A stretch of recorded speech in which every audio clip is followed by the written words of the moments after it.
We survived the coldest April in the recorded history of the state of Montana, apparently. Oof. Cold. Who has that job? Keeping track of the weather data? They're called meteorologists. But who wants to track the coldness of Montana every year? Is it a different person? It's computers. And then they're surprised. They put the information in a computer. No one keeps track of it. It's a computer. I would like to think that it's somebody. And they have like a clipboard?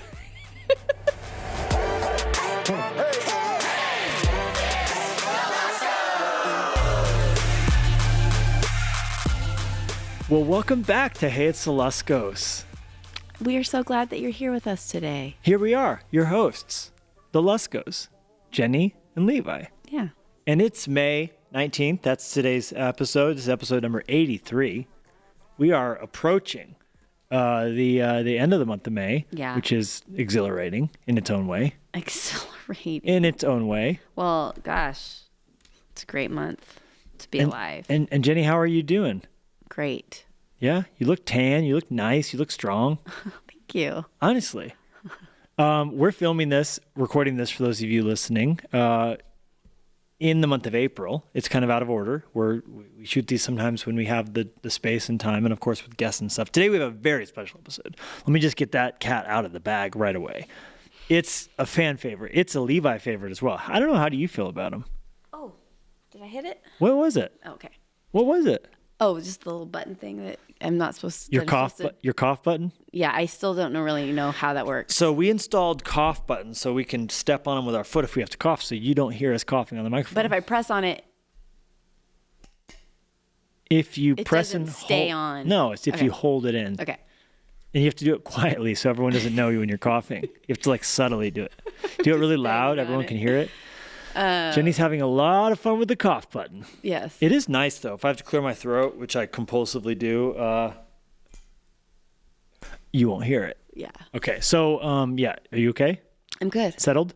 I'm settled. You good? Mm-hmm. How do you like the Q&A episodes? I was asking you how you like the Q&A episodes.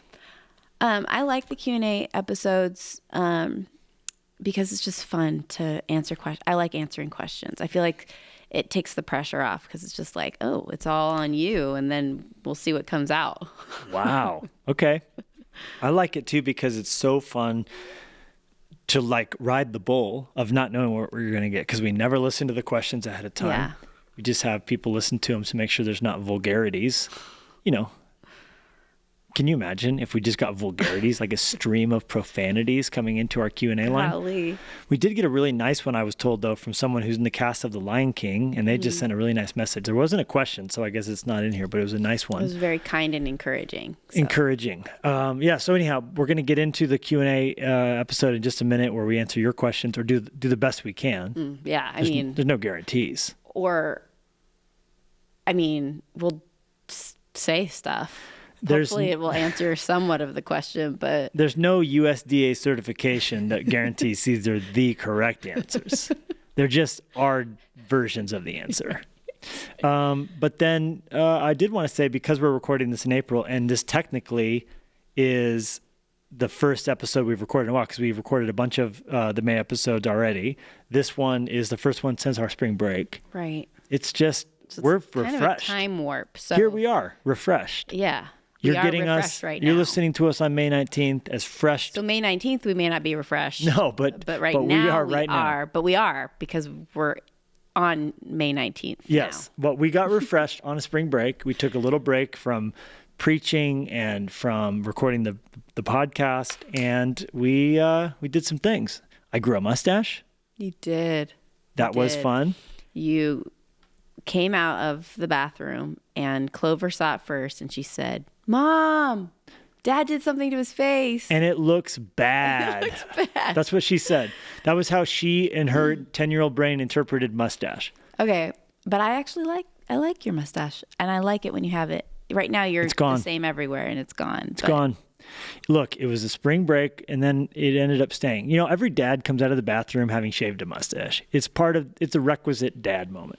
The time that I didn't like it was when you had a full-on beard, and we went on vacation where it was sunny, and you came out of the bathroom while we were on vacation, and you were perfectly clean shaven. And that I feel like is just shocking. Too much. It's just transitions. We need gradual transitions. Right. But I like your mustache. But yeah, so I think you shaved should a bring it back. mustache, and my daughter Clover said it looked bad. I and think what you should do is in the summertime, shave your head and have a mustache. Wow. You've given me a lot to think about. I'm going to file that away under the possibilities drawer. But yeah, That in cursive? I ended up keeping it for all of the month of April. Really, most of it. Part of March, most of April. Yeah. We survived the coldest April in the recorded history of the state of Montana, apparently. Oof. Cold. Who has that job? Keeping track of the weather data? They're called meteorologists. But who wants to track the coldness of Montana every year? Is it a different person? It's computers. And then they're surprised. They put the information in a computer. No one keeps track of it. It's a computer. I would like to think that it's somebody. And they have like a clipboard or a chalkboard. And they're feverishly writing down like, oh, it's Celsius. I wasn't expecting What that. I would like it to be is they're lined up. So the meteorologists are lined up and then they just are randomly selected for a certain place. And so they don't know where they're going. And all of a sudden they're just in this place where they have to keep track of the weather. And so whoever got the jackpot this year of Montana, it was very, very sad for them. That's funny. And maybe they were like dressed for Hawaii. So you think they're in a weather station somewhere? You don't think we have digital technology that's taking care of such things? You think it's someone literally like climbing up a ladder to look at like how many ice cubes have been frozen? Yeah, like when they say inches of rain, it's like, yeah, someone had to count that. They were holding a cup. Inches They were of holding snow, a cup. And it was like, how many are they holding perfectly still? How much rain fell in the cup? That's what goes on in my mind when I think of that. Man, thanks for that backstage pass, Jen. That was lovely. Yeah, coldest April, they say, in recorded history, and it was so cold. It was like we were getting snow. It was 30-mile-an-hour gusts of wind. It was 5 degrees out. We were outside watching a bunch of Olivia's tennis games, and then you were training for your half marathon, which I'm running this week if we're in May 19th right now, which we are. We are in May 19th right now. Yeah. So as you're listening to this, in 3 days, Jennie's going to be doing a half marathon. Yeah. Which you're there. Like at this point in this conversation, you've already done multiple 10-mile runs. You're a beast. Thanks. Yeah. So yeah, mustaches and spring breaks. I took a good extended break from social media. Intake we were still posting content out to bless and encourage and hopefully edify and inspire. How did you feel after that? Well, you know, We're in the midst of that. I'm in the midst of it still. I'm still in my spring break consumption of social media, like cut throttle back, and it's felt lovely. I feel very, very good. I feel very like not reading. It's funny when I see friends or talk to friends, I don't know what they've been up to, and it's funny to be able to ask and not know. Because normally you're like, oh yeah, how was that cookie? You know, that I watched you eat, or like, how was that thing? But I already know it was awesome, or yeah, that looked great. But it's like I genuinely don't know. And it's been fun to talk to people and not have any idea what they're doing. Love that. I feel the way I describe it is not just that. Obviously, we did a church fast. We did, of course, some time off of content creation from sermons and podcasts. I just feel very much myself. I feel more me. I think you can lose that in the midst of a million things and everywhere. And Totally. obviously, when you go on social media, you're going somewhere. You're going to someone else's life for a minute. And I feel like I've been living more in my life, and I've been liking it. I like it too. Yeah, thanks. Thanks. Yeah, wait, are you saying you like me being in my life? Yeah. Oh, that's nice. Yeah. How was your spring break? Nope, forgot my button. It was great. Now, from now on, anyone who listens to Hey It's Luskos is going to hear one of us cough or clear our throat and be like, push that button, you fools. You sicken me with your throat clearing noises. But your throat clearing is so distinct because it's like, Jennie, I just want to be clear. There's a hot mic in front of you, and you are mocking me so mercilessly right now. I'm so You're not sorry. wrong. I'm so You're not sorry. wrong. What do you think? I'm like allergic to chia seeds or something, and I need to like wean myself off of them? Sometimes I forget that it's not just me and you right now. Yeah, that's what I like to think. I like to think that you always think it's just me and you, and there's no filter. We're not limiting the audience from anything. There's nothing off limits. Well, there has to be something off limits, but no, it's great. It's been a great time. Okay. So now we're back to the present day. Yeah, and man, meanwhile, all roads point towards our movement conference coming up in August. So much energy and excitement, and our team, we are just spending so much time. I think part of it is being 40, both of us. You didn't catch that stomach growl, did you? You didn't get your button clicked in time for your nasty old stomach growl. I don't think anyone heard it. I think we all heard it, Jennie. Are you hungry? I haven't really eaten. Yeah, same. Some cashews. That was it. I just forget sometimes. Yes. But yes, movement conference. Oh, man. It's going to be good. We've got I'm youth really groups excited from about all it. around the country coming into Big Fork, Montana, August 4th through the 7th. Anyone listening, put a group together. Come on out. We got Carrie Job and Cody Carnes, Crowder, Phil Wickham, Rich Wilkerson Jr., Tim Tebow, Demi Tebow, Jennie Lusko. Levi Lusko. Oh, strong O's. Tebow, Lusko. I like it. MVMNT2022.com. We have groups coming in, tent camping, hotel blocks, you name it. And it's going to be powerful. Yeah, it's going to be so great. So we're kept very busy with all that prep. And then all the other things. Children, marriage. Yeah. Ministry. Podcasting.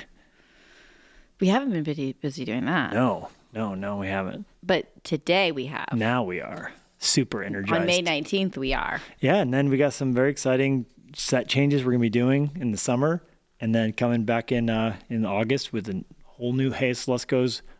You might call it a motif if you're into that sort of thing. It's going to be good. It's wonderful. All right, well, without further ado, we're going to present to you some beautiful people who ask questions. And we will say that when we come back on this, we welcome any and all of your questions to our podcast But it will be filtered. For vulgarities. Yes. Yeah, so keep it clean, San Diego. All right. There's Yesenia with a question. Hi, my name is Yesenia, and I am from California. One of my questions is, why is church attendance always pushed? I know that we do need a community of believers around us, but what if I have a community of believers around me that I do life with, and I actually watch sermons online? Why is it always seen as that isn't enough? Why is it always I have to physically be at a church? I have to be plugged into a church for sure. If I'm already doing life with other believers and if I'm just reading my Bible and just keeping close to the Lord. Thank you. Thank you, Yesenia. From Thank you California. so much. From California. Yeah. I wonder which part of California. Yeah, There's many I possibilities. mean, it's the second largest state? No, third largest state in the country, right? Because Texas. Alaska, Texas, Montana. California, Montana. Montana's 4. Okay. Alaska, Texas, California, Montana. Yeah. Yeah, thank you, Yesenia. Thank you for your question. That's a really great question. Well, and it sounds like there's a when you say pushed, I guess I would kind of want to push back on that or ask a follow-up question. What do you mean by that? Because when I say church is important, which I would say to anybody, Yes. I wouldn't want it to be in a judgmental way. Pushy is a very pejorative word, right? That sounds almost like, when I hear pushed, I feel like the times that I would hear that word used, someone's pushy, like a salesman who won't leave your front porch, Right. or a telemarketer who wouldn't get off the phone call, like pushing long distance sales on me. Right. I only bring that up because I, in a former life, was a long distance salesman as a telemarketer, and I may have called your house that evening. Bless your heart.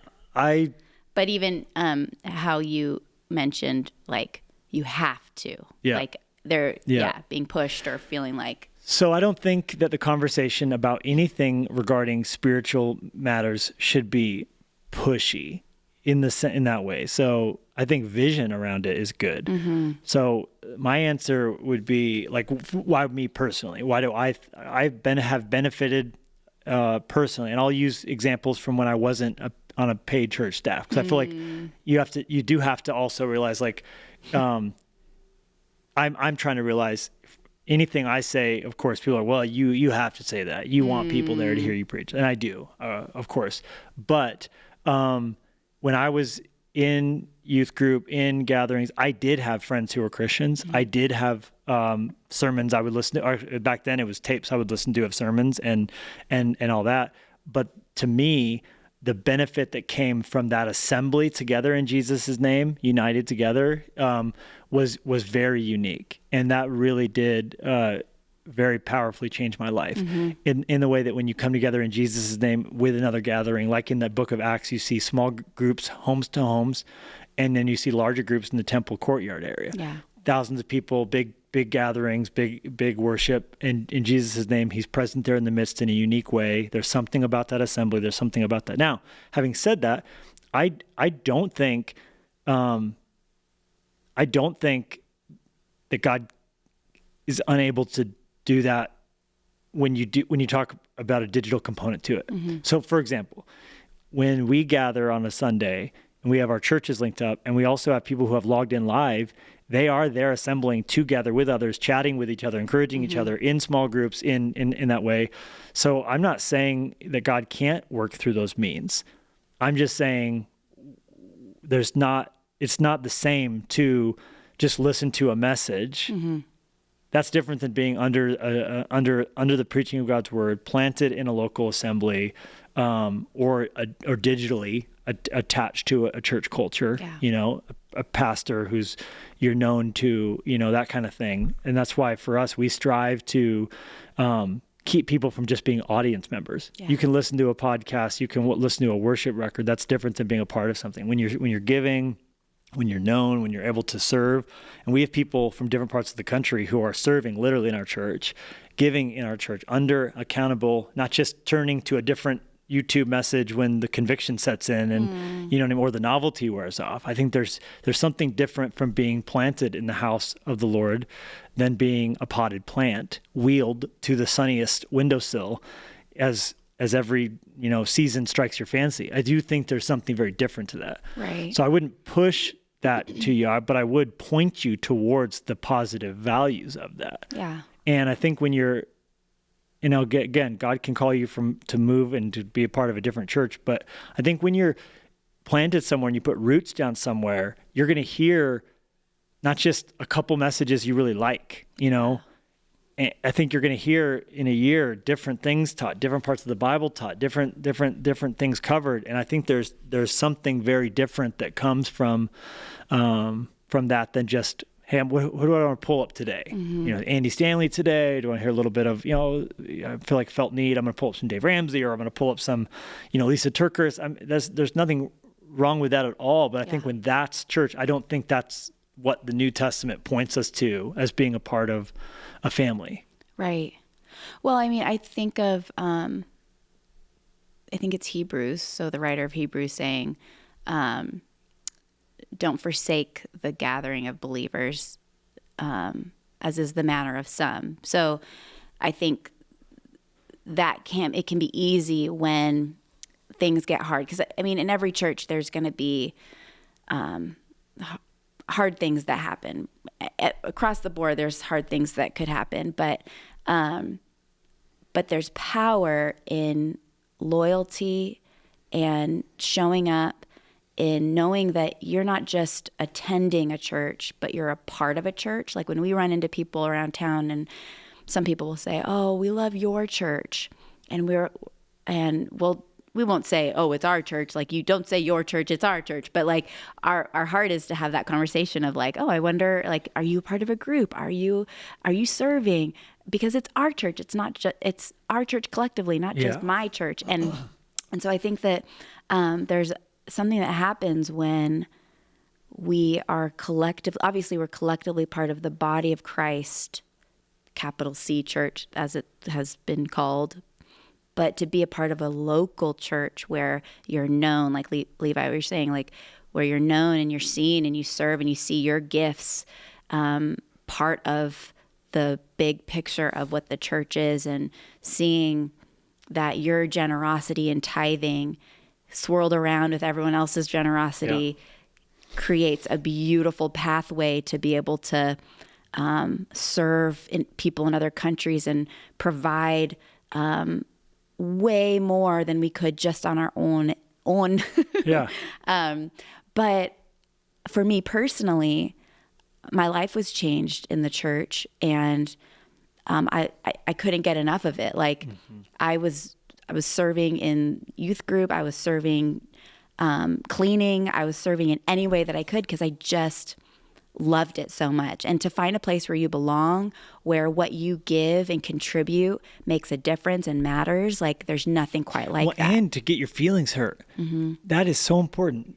Dietrich Bonhoeffer said once that the church is a place of broken dreams, and that is a good thing. He said, because once your expectations are disappointed, and instead of doing what you feel like doing, which is leaving, pulling up stakes and going somewhere else, you instead submit and stay and have hard conversations and express frustrations, but learn. Like, I don't know, it's so good for you to try out for the worship team and get told you need vocal lessons. Yes. So good for you. Yeah. And or to whatever it is, like to bump into expectations. That's where the humanity shows up, and then the cracks appear, and then God can fill the cracks up with his glory. Yeah. And I think that cough button. Then I think that when you think about church in terms of a consumer mentality, you're right. I can walk with Jesus alone. I can be in a small accountability group and discipleship group, and then I can get my fix of worship from Hillsong or this or Elevation or anything. But I think that when you think about church in terms of not just what you receive, but also what you give, that's where it pays off to be loyal. Yeah. I don't know, for me, even just in a business sense of the word, like to not bounce around from Hilton one night to Doubletree another night if I have to travel to Holiday Inn. If you stay with one place, you're going to accrue points, you know? So loyalty pays off in a lot of ways. But in the church where you're at the same place over and over again, the frequent flyer miles, so to speak, is the rapport and the sense of family and the sense of we're doing this together, we're in this together. And I think that is really important. So I wouldn't push that on you at all, but I would encourage you in the sense that it's changed my life, it's changing our lives, and we're seeing what it can lead to in the lives of people who persist through disappointments, heartache, feeling unrecognized, but then continuing on in that way. Right. That verse is just so powerful. Those who are planted in the house of the Lord shall flourish in the courts of God. Yeah. And there is something to be said for that. Yeah. Well, and also I've been learning so much about the mind and the brain and hormones, and just in my own personal life, but just in general. And I recently learned that something powerful happens when you sing in a group together. Your brain produces oxytocin, which I'm sure you all know. I'm learning things, but this is an amazing hormone that is naturally produced in our brain specifically for having a baby. So for a mom, when she has a baby, it produces oxytocin, which just is like the love drug, basically. Like it's like an amazing hormone that helps you feel better, and it's awesome. And apparently, when you listen to music with other people, it produces that hormone in your brain, and it's like it gives you a happy feeling.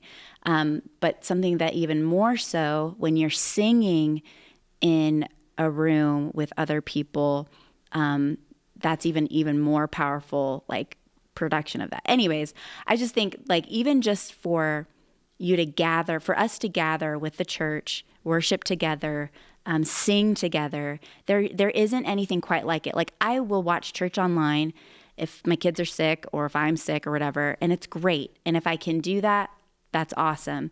But there isn't anything quite like gathering with people. And then I also think that there's something that happens when you sit under the preaching of God's word together. Like I have a Fresh Life group, or that's what we call our small groups. And when we have listened on the weekend to a message together and then we talk about it, like there's nothing quite like that. And I find that when I've listened to a message and it's just in conversation, and even if it's with someone who didn't listen to it, and we're talking about life and it just comes out, like there's just power to that. I have a woman in my small group who she'll listen to the message with her husband on the weekend in church, and then they'll go back and listen to it again and take notes. And I just love that. It's just getting that that message in your heart. And not that so that you're not just listening to it, but you're actually like living it out. And because the hearing of the gospel and of the Bible isn't just for hearing only, it's for doing and for action. And I just think that there's power.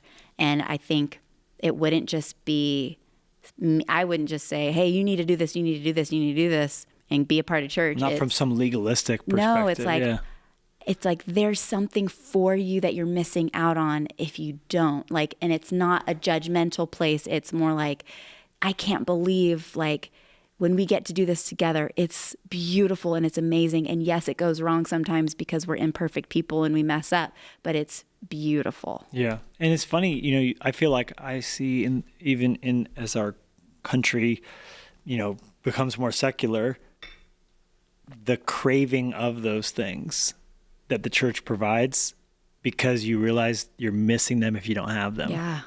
You know, the felt need of being a part of a tribe. You're going to end up finding that in a yoga or in a, you know, soul cycle. Like they use family and we're together, and, you know, and that because you need it. Yeah. You crave it. Yeah. We're created for it. Yes. And then even like there's secular articles on how important, whether you want to call it a Sabbath or not, like they're like, hey, I'm not into religion and stuff, but you should work 6 days and take a day and not, you know, and it's like, so literally Google it, secular Sabbath. There are people who are like, I'm an atheist or I'm agnostic. I don't want God in my life, but I realize I need 1 day out of every 7. It's like, it takes so much work to build in your life the things that God already said you want there in you. And you're going to realize you have a missing piece of those things, whether you have them or not. So it's just, you just see God, like the way he set it up to follow him, to live rhythms, to be in, you know, community, to be under leadership, and have people you can call on the worst day and the best day. I just think it's strong. Yeah. And, you know, for me, I know, like, I'm thinking about a whole year in what I'm preaching, and it's not all just the motivational stuff. I mean, we just finished a series called The Way of Suffering. Yeah. That is not fun. That is not, you want to build a church, preach this. That is not, you know, like, it's building people's lives, though. Yeah. And I want people to lament, and I want people to grieve with Jesus on his way to Golgotha. And I want people to, it's not fun to think about the crucifixion. No. It's not fun to think about the flagellum tearing the back off of Jesus. No one's going to go to YouTube and be like, help me find a sermon about Jesus's painful, bloody death.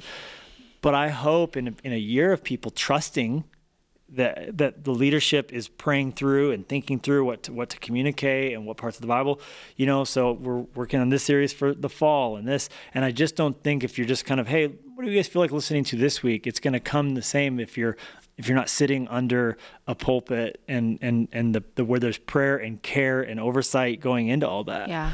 And so anyhow, those are our 2 cents, Yesenia. But again, it would be coming from a place of vision and value, not from a place of judgment and how dare you. Yeah. Because I don't think those things positively help anybody. Yeah. So, Good.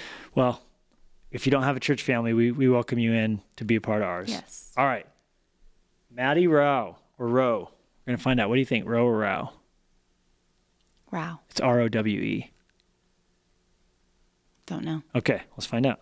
Hey, it's the Luskos. Hello, Levi and Jennie Lusko. My name is Maddie Rowe, coming at you from my RV here in Golden, Colorado. And I just first want to quickly say thank you for what you carry, who you are, for giving really all of us a seat at the table. I feel like in a lot of ways, I am sipping on a lavender latte, learning from you, talking to you about life. So I thank you for that. My question is, how do you balance hanging out with Jesus with no agenda, and then also hanging out with Jesus knowing in the back of your mind you need to preach a sermon on Sunday, write more in a book, hear from him for the people you pastor?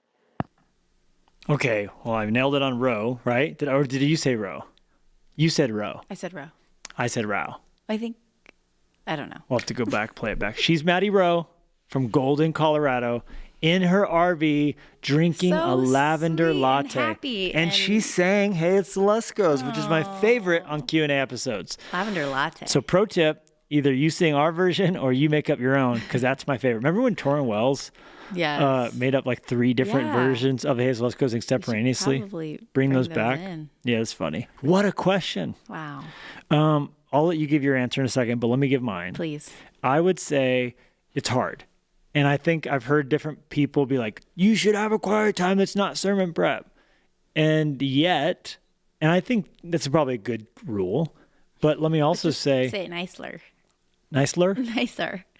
Yeah. You should have Well, you hear those kind of things. I don't know if you go to pastors' conferences, Maddie, but when you go to pastors' conferences, that's the kind of thing you hear sometimes. It's like, hey, don't just have a sermon prep, have a quiet time. It's like, so you do try and think, okay, this isn't necessarily for the church, it's for me. But I also don't feel bad that I think my church is going to be most excited about things that do personally move the needle for me. Yeah. You know, and Totally. I think that like when something comes out of the overflow of my time with Jesus, that's the strongest. So let me just say, I do separate them in my head. I start my day out with time of journaling, time of gratitude, time of prayer, sometimes time of worship, time to clear my head and my soul in that way, but then also Bible reading. And that Bible reading is currently attached to our year in a Bible, our Bible in a year, Yeah. and not attached to what I'm preaching. But I'm not afraid, nor am I unwilling to pull out the part of the teaching that I'm going to be teaching on that week, because I do want it marinating in my soul. And I would hate to think my sermon prep is only some cerebral exercise and that's work. It's like, well, no, that's only 9 to 5 and not something that's like what I'm eating personally in my soul, you know? So it's both and I do tend to, you will hear stuff peppered in from, you know, right now, this morning, it was, excuse me, cough button. I'm going to say that every time I should push it afterwards. Today in the reading, it was David setting up Solomon for success from Chronicles. My son Solomon is inexperienced and I need to help him. I'm going to get him this much iron so he can turn it into nails for the door. And I was praying, like, God, help me to live that way for Lennox and Daisy and Clover. And, you know, like, and I actually did pray, God, my son Lennox is young and inexperienced and needs help. You know, I'm trying to think, I want to give him iron to turn into nails, you know? And I wouldn't be afraid to preach that this Sunday if I was getting up to preach this Sunday at all, Yeah. you know? But I'm preaching on shame and it doesn't really connect. But to think about, like, so as a rule, I do have separate zones, but I also do tend to get up in ministry moments, especially in worship, because I do usually in our church on a weekend. It doesn't go on YouTube, so Yesenia, if you're just watching the podcast, you're not going to hear the ministry moments. But on live church online, you would hear me in between songs, ministering extemporaneously, more in a priestly role, encouraging the people, less prophetic role, although they mix. But the devotional life would come out a lot there. Yeah. Stuff that I had read there would kind of be, that's just my own personal worship, my overflow of my love with Jesus. What's your answer? I would say very similar. I think in my mind, it's very much like cookie cutter in the sense of like, this goes here, this goes here. It's in the TV dinner tray where everything has its own place. Like I feel like that's in my mind. But then I feel like there's just a sweetness of like things spilling over, and it's kind of like in the mess of life and you're walking around with your everything going on in your heart and your mind, and everything just kind of like spills over and splashes. And I think that like there are days where I very clearly have, this is my quiet time moment, and then this is my like work, writing, getting a message ready moment. Like this week, even in particular, like I had to wake up earlier than normal and then get going with my day, and it was starting sooner. And so like I literally just opened up to where I was preaching, and like that was like I was just kind of getting it in my soul and praying it in and that kind of stuff. So I think it's both and it's walking with Jesus, and I just love how you said like it's what's in you. And I think God created us so uniquely for what he has called us to, that when he's like doing something in our soul, when he's doing something in our mind, when he's doing something in our heart, when he's working around us, like it's not as clean cut as we might think it is. It's more... It's less rigid. Yeah, it's less rigid. It's more flowy, and Holy Spirit can take a right turn, and in your quiet time, all of a sudden you find yourself like, oh my gosh, I'm studying, but this is not the time for that. It's like, no, there's grace and there's flow, and it's beautiful and it's messy and it's sloshy. Yeah, and I when I'm writing a book, it's very different too. You know, I have all these raw materials because I'm constantly reading something. I'm reading, 4 different books right now. A book on physical fitness and the benefits of it, a book on John Rockefeller, a book on President Grant, and then one on, wait for it, it's coming, Davy Crockett. And, no, not Davy Crockett, Daniel Boone. They're similar. Is Davy Crockett real?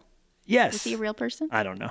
He had a TV show, Davy Crockett, Yeah, I just King didn't know if he of was the actually Wild real. Frontier. I feel like I get Daniel Boone. Johnny Appleseed. I know Johnny you were going there. I Appleseed. knew you were going there. And what's the guy with the P? Paul Bunyan? Paul Bunyan. Okay. This is neither of those. This is a book on Daniel Boone. Okay. But anyhow, so I'm reading those ones for personal pleasure. There may not be anything in a sermon ever about any of those. I love that. And there may not be anything in a book about those ever. Or it may come in. That's the beautiful thing about raw materials. I try and keep just the raw materials. I'm reading it for my own personal pleasure. Also for, I think it's important, like a muscle, that you don't get out of the shape of reading. That's really good. And then also with words, like I deal with words. So when there's always a fresh stimulation of words and I'm considering how things play in my mind, I might come across a word that I really like that invigorates me later on. And I might write down a note or I might not. And then I might have to come back to it because I'm like, oh, what was that thing in that Daniel Boone book?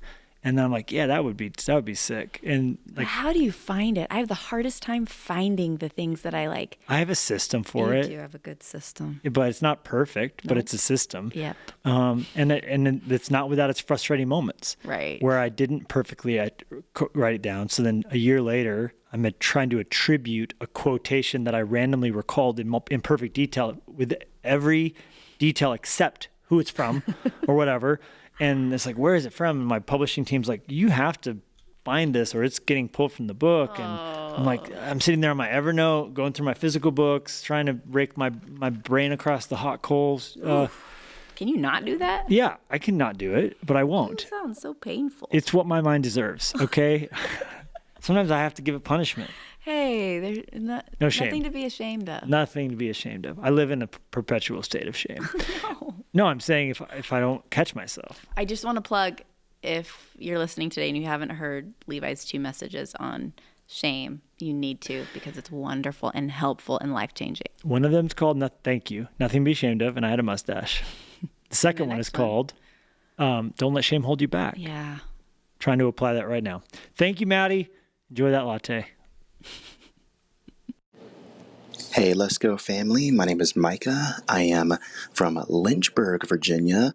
My question is, if you were given the opportunity to put together a team to travel on the SpaceX Dragon rocket, who would be on your team? Pick 3 people. Boom. Go. Micah, minor prophet sultry status. voice. Good voice. Micah, I'm going to just first of all say great microphone technique. Yeah. Really rich, really sultry voice. Good I liked it. cadence. Yeah. And solid question. Very good question. That is for you, not for me. No, because who do you want to go to space this with? This would give me so much anxiety. I have to bring. I only get Because to you're a choose 9 and you 3 want to include people. everybody. I could not do that. Yeah. I would feel bad for the people I'm not including. Then I'm wishing I didn't bring the people I did pick. Okay. I would want Shane Kimbrough, Lieutenant Colonel Shane Kimbrough, because you need someone who knows what they're doing. Okay, so he would be in charge. He's the commander of the mission. He's in that seat. Louis Giglio's coming. I'm gonna come for sure, because I can't miss out on that. And then I'm gonna go wild card number 4. Brandon Lake's coming. Everybody. Whether he wants to or not. There's a lion in his lungs. Brandon Lake, come on down, because I want to see those golden locks filling up his astronaut helmet. And man, if that wouldn't we would have the best time. That would be a great time. Scheduled for launch no later than April Fool's Day. Jeez, Micah. Can this be real? Can Elon Musk be listening and make my dreams a reality? Man. Also, we need to get Brandon Lake on this podcast. We need to do it. We're going to do it. On the subject of April Fools, Lennox somehow thinks that every day in April is April Fool's. So also, he really has deranged dreams about what April Fool's qualifies as an April Fool's joke. Like he'll say, we'll be in the sauna and he'll go, "Hey, Clover, I'm going to murder you. April Fools." And we're like, okay, no, that's devastating. Lennox, that's bad. And he thinks like anything naughty he does, he can just say April Fools. Like he hit his sister. April Fools. Like that doesn't just give you a pass on just being a deranged person. Oh, it's bad, but hard not to laugh. Yeah, every time it's funny. His timing is meticulous is the real problem. Okay. Micah, that was a joy. Thank you. Great, thanks. Now we're going to Britt Merritt.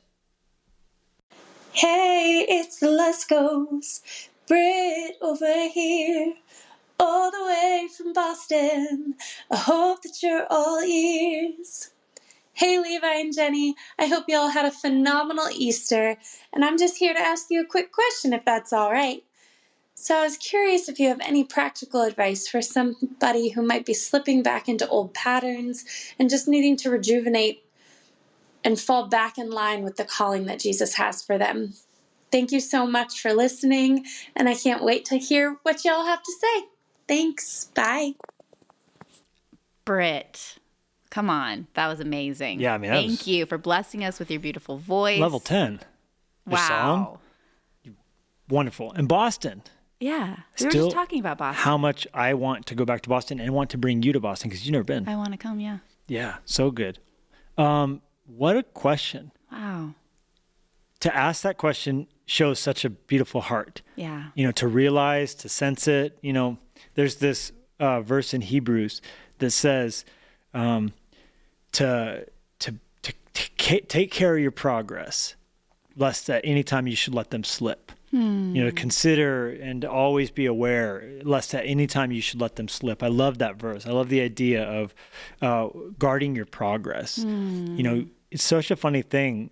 You can't just assume, like, you know, in a video game, if you make it through a level, you're safe there. You have that check off point. Like, I will always get to come back to Mario level 2.4, you know, because it's like, I made it through there. And I'm not in any danger of going back to the old levels. It's not like that in your walk with Jesus, is it? Mm-mm. You can get to a level, but then if you don't guard that progress, you will slip past it. Wow, that's really good. And, you know, it's almost like, you know, you're moving uphill in a muddy hill, like the Battle of Bunker Hill in Boston. Oh. No, but you have to keep moving or you're going to slide. You know, and obviously we think about backsliding. Oh, I backslid. What does that even mean? You know, the guilt at summer camp. I backslid this year. I got to get re-up. But it's like, if you're not moving forward, you literally are sliding backwards. And so, especially like you said, with old patterns, to be aware of those things. But to ask the question, to be aware of that reality, is to care and is to be doing the things to keep yourself away from it. Totally, because that's the beginning of the progress. The beginning of that is just the awareness of the need. And I think that that's so huge and so good. And I was just thinking of, why am I blanking on Psalm, whatever, what's the Psalm? Search me, O God, and know me. Yep. 139. Oh, I think so. See if there's any evil way in me. Yeah. Search my heart and know me and see if there's any wicked way in me and lead me in the way everlasting. And so that's a beautiful place to be. As far as what to do, I mean, always being in the Word and letting God's Word set the pace for your life and letting His Word be a lamp for your feet. I think sometimes, I know for me, like I can even be in the Word every day and I feel just kind of that dryness, so to speak, or that feeling of like, I don't even know if this is doing anything. But what I love, Levi, what you have said is you don't, like when you're eating your meals, which I clearly need to, my stomach is continuing to growl, but you don't necessarily remember every single meal, but they all have nourished you and strengthened you and fueled you. And so that is very similar. Sometimes when God speaks to us through his word, it's like, oh my gosh, like, and that's a significant moment where he's like taking you to the next level. But there are plenty of days where you don't even necessarily remember. I mean, maybe I'm speaking for myself here, but sometimes I'll read something and I don't even necessarily remember what I read that morning later on that night. But I think the more that we're just letting God's word into us and saturating in his word, it's going to be so clear as we're moving forward that God is with us and speaking to us. I think also there's so much, I'm learning so much about our minds. And I feel like there is such a power in how we speak over things and how we speak to ourselves and how we speak about situations and how we speak and think towards things that have happened in our past. And this is way out of my league of being able to explain anything, but I'm reading this book right now. Clean Up Your Mental Mess by Dr. Caroline Leaf. Yes. Which and we're excited to be sometime this year having Dr. Caroline on the podcast. But it's a great book. It's beautiful, and I would recommend it. And I feel like I feel like I have a simple brain, and I shouldn't speak this over myself, but even in that, like I'm getting bits and pieces of this, and I would not be able to explain it scientifically, but I'm learning these simple things that are helping my habits, and I think that that's huge, and not neglecting the fact that the little things are also big things. So like the little progress that you might see is actually great progress. And I'm training, I'm going to be running this half marathon soon, but I do it alongside the Nike app, and the coach is always speaking in my head, and he's the most encouraging runner, coach, person that I've ever had. And Coach Bennett. Yes. Also, I haven't really ran a lot, so that isn't saying a lot, but it is because I did track in high school. Anyways, but he's so encouraging. He's like, you gotta encourage the runner, and by that he's saying like you're your own coach, and you gotta encourage yourself and know that you showed up for this 10-minute run. That may not seem like a big thing, but that is a big deal, and this run matters, and this means that you're getting after it and you're going after it. And so I just think that how we talk to ourselves and about situations is huge. Wonderful advice. And the verse that I was referencing, I looked it up, Hebrews 2:1. Therefore, we must give the more earnest heed. I love that, earnest heed, or careful attention is another translation, to the things we have heard, lest we drift away. And when you and I go paddleboarding in the summer on a lake, there's times when we tether ourselves together because we just want to lie down and chill and eat, or, have a LaCroix and break for a minute. And if we don't lash ourselves together, we'll drift from each other. Because if we're not paddling together to compensate for it, we're going to drift. And right. I think you have to think like in your relationship with Jesus, you're always paddling. You have to always keep paddling. You can't ever just coast. You have to either be lashed together or be actually actively paddling. Good. That's really good. And the second thought that came to my mind was regular check-ins. Like and I know you do the same thing. When I write in my journal every day, I'm looking back at the benchmark of last year's journal entry, the year before that, because we do these 5-year journals that Pastor Craig Rochelle told us about. Yeah. Made by Levenger, cough button. Cough button. And they let you look at a year, 2 years, 3 years, what was on your heart. I knew that a year ago today, I was reading about Jesus being the Lord of the feast in my quiet time. And I loved that. That was lighting me up there. I'm seeing that. And I'm now I'm challenged to think, well, what does that mean to me today? Yeah. Here am I in 2022.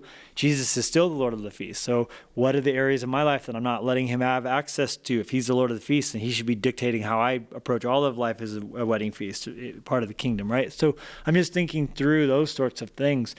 and I'm able to check in and gauge that against that. So I would say those kind of tools, making sure you're having space to check in with yourself, having other eyes on your life, all those things to keep those old patterns, and to never be afraid to take a reset and to reset things and to start tweaking stuff. And Totally. awesome. Well, thank you so much. Thank you, Britt. Britt Merritt. Hey, Luskos, this is Amanda from Jacksonville, Florida, and I have a question for you. So I have always used the study Bible, the English Standard Version. However, the more I dig into God's Word, the more I'm realizing that I really love the NIV translation.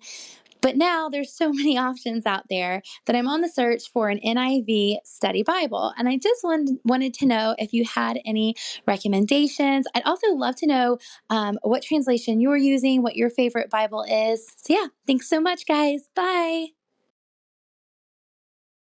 Amanda, you're awesome. Oh, so kind and sweet and happy. Yes, awesome. What a great conversation. Yeah, I love Well, that. It's a great question. I'm always preaching out of the New King James Version. Like if you hear me read my text and then I'm referring back to it, whether it's John 6 or Colossians 3, New King James is generally what I preach out of.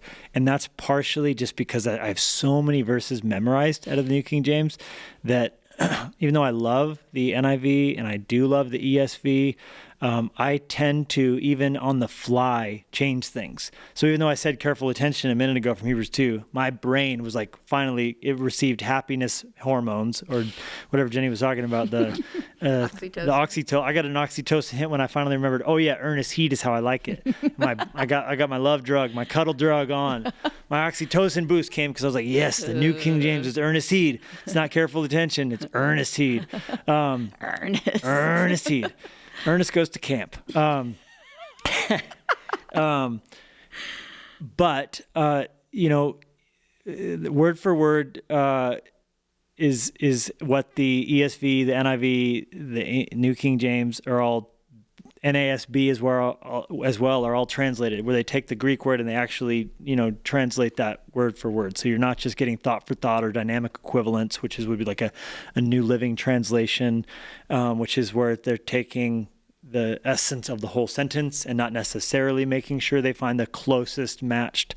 And there's benefits to all of it. I would just say, and even like a paraphrase translation, which would be a J.B. Phillips or a Message translation, those are awesome to look at and to spice things up and to check out the verse in that, because you might have something snap into place that you didn't realize from checking a paraphrase account or a dynamic equivalence account. Most people would say to me, well, which is the best translation? I would say, well, the one you read. I know a lot of pastors are like, oh, how dare you read the Message translation? God's clearly going to send you to hell. Well, first of all, Dr. Eugene Peterson was a very credentialed, scholar when it came to Greek and Hebrew. So he knew what he was about. And plus, a lot of the Greek and Hebrew words don't have a literal, like love, it might be what it comes across as, but there may be a phrase or a sentence that could actually bring more of what the particular Greek or Hebrew word for love was than just saying love. So I do think there's a benefit to every once in a while, or even for study, consulting a paraphrase account. But as far as an NIV study Bible, that I'm not clear on, because I generally stick with the New King James, but I will read an NIV. I use Logos, so I'm able to pull up whatever I'm reading and look at it in every different account. They call it a parallel or a compare translation feature. YouVersion can even do that. If you go into YouVersion and click a verse and then at the bottom click compare, you can pick 6-7 versions and have it pull up a whole table of that verse and all those versions and be able to consult it. Yeah. So I'm sure there's an amazing NIV study Bible. I know that is it Zondervan that owns NIV? I think so. I think Zondervan is the one, but they probably have a great one. If not, Amazon would be a great place for that. Yeah. And Lisa Turkhurst probably has a reference because she loves herself some NIV. Oh, I thought she likes ESV better. Nope. She loves the NIV. I think Pastor Stephen loves NIV. Pastor Louis, he generally preaches out of the NIV as well. From what I can recall, the 84 one too. They're all 84 people. There's different NIVs. But the 84 is the one I think a lot of them love. I'm an NKJV guy. How about you? I love the NKJV. Yeah. Can I give an honest confession? I love the King James. I love every once in a while just like mixing it up. And That's what you're reading in your my Bible in a year. I just love it. There's so many things that are so clunky, but there's such a poetry. And this is what I love about the NKJV and the KJV above the ESV and even the NASB is you get some of the poetic flair that you don't necessarily get. It sometimes can read a little dry in those translations. So as we're reading through the Bible in a year, I'm reading through this NKJV, but there's no, like, it's not a study Bible. So, and it reads like a book. So like you open up the pages and it's not the double columns in each one. It's just a page. And so it's thicker than normal because it's one page, but I just feel like I've been really enjoying it because I'm just taking it in as like, I'm not reading like what this person would say about it or the notes on it, which would be helpful at times, but I could always just bring in notes another way. But I just really love just reading it as it is. And lots of different ones and letting it's awesome. Well, thank you for your question, yes, Amanda. We'll do one more and then we'll call it a day. Okay. How's that sound? It's good. All right. How's your stomach doing? Growling. This is from Madeline. Hello, my name is Madeline. I live in Salt Lake City, Utah. First off, I just want to say that you both are amazing. I absolutely love going to Fresh Life, and I love the way that your messages and all of the guest messages have moved me and helped strengthen my relationship and my walk with God. My question for you is, what can I be doing every day to be strengthening that walk with God? What can I be doing at 25, living in Salt Lake, a single mother, to really be closer to God every day? I pray and I try to bless others, but I feel like there's more that I can do. Thank you. Thank you, Madeline. Madeline. So Salt good Lake to hear City your love. voice. Wonderful. Yes, we love Salt Lake. Love Salt Lake. Love the church there, the team there. Well, I mean, you mentioned prayer. You mentioned trying to bless others. This is really good. I mean, back to our last question, the studying the Bible is such a big part of it, and I'm sure you are. And of course, there's so many different ways to study the Bible as far as, a strategy, a Bible in a year, or, taking the New Testament and trying to just focus there, or starting with 1 Thessalonians or John and taking a deep dive there. But those would be some ways I would think to really, in addition to prayer and being a part of the church and serving if you're not, or even finding one of our outreach partners. Of course, if you talk to the team at the church there, we have some great outreach partners in Salt Lake City, finding ways to make a difference, whether it's a food bank or a soup kitchen or something like that, and beginning to, find ways to do that. Those would be some of the things off the top of my head. Yeah, I would ask if you're part of a team, or I think even more so, yes, I want you to be on a team if you can, but like being in a small group, being in a Fresh Life group, I think if you are, that's amazing. And if not, it's such a beautiful place, especially like you said, being a single mom and just having those people in your life and encouragement and just reminders that you've got this and you're not alone and what you're doing matters. And I think, at least for me as a mom, I think sometimes I can see what's on my plate and want more than what's on it. And I'm not saying that you're thinking that you're doing this, but for me, I think sometimes I see my responsibilities at home with the kids, and we homeschool some of them, and preparing meals and just the things that can every day just feel kind of redundant and insignificant.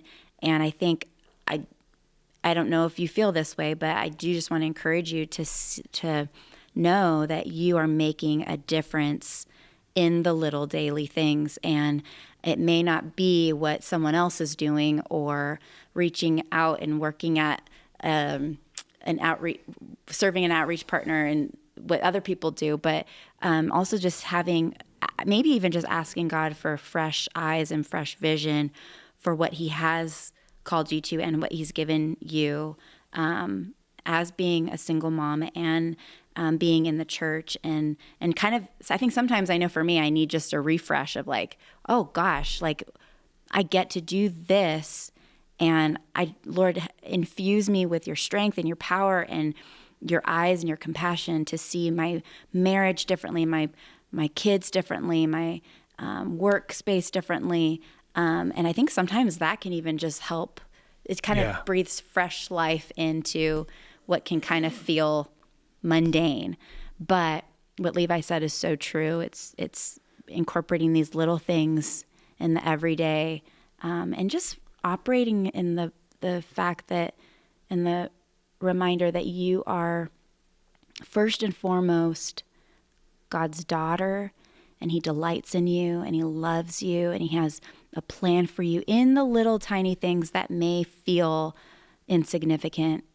It's all part of the beautiful process that God has for you in your life. And I just pray that over you. And I would say too, if you didn't get signed up when we most recently did it, of course I'm talking now because you told us you're part of Fresh Life, but that's one of the reasons we're doing Rooted, is to take everyone in the church through and get their relationship with God really like on an intensive level, like focused in for this 10-week class. Yeah. And so that's one of the reasons we did that. So you'll hear, your campus pastor let you know when the next chance is to get a part of Rooted. But it covers the basics of really just your spiritual warfare, and why Bible reading matters, and why giving matters, and how to share your faith, and how to pray, and just those real basics on the felt need of how do I grow my relationship with God. That's one of the reasons we really wanted to strongly push everybody to get into that. So every church has something, I'm sure, for similar, but Fresh Life, we do something called Rooted. So there you go. Well, this was wonderful. Thank you to everybody who asked questions. Those we got to, those we did not. We'll get to you another time. We laughed, we cried, Jenny's stomach growled, we cleared our throats. But